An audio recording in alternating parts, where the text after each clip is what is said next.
Yeah, Alexander, we keep hearing reports that the virus is mutating. That must make finding a vaccine that much more difficult. Actually, I think the one advantage we have here is, we're moving fast and we don't know that much about this new virus, but it's similar to viruses that we've studied intensively in the past. And with other related coronaviruses such as SARS and MERS, we know that although there is mutation that occurs, it doesn't affect the major targets of antibodies. So actually we think that at the moment the level of mutation is low enough that it's not going to cause problems for these viruses. So, of course, the big question is, how long is it going to take?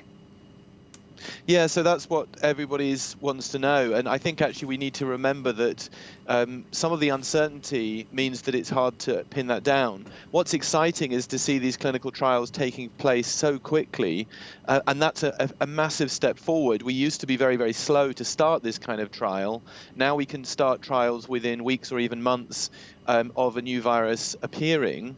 But there are many, many steps to go. So this initial trial is with healthy young volunteers. We need to see that's followed up with trials of wider groups of people, for example, elderly and vulnerable patients. That will be incredibly important.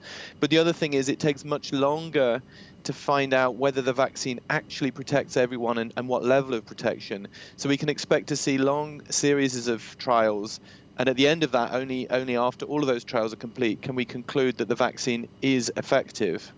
And then, of course, you've got production that kicks in as well, where you're needing to vaccinate not just hundreds of thousands, but billions of people across the world.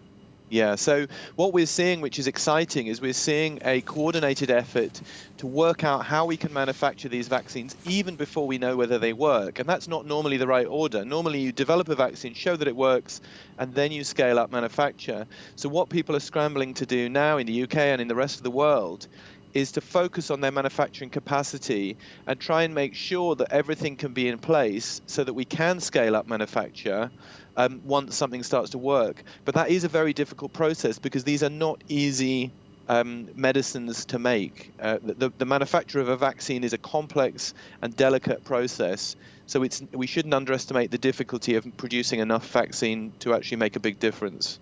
Alexander Edwards, we're going to have to leave it there. Thank you so much. Thank you.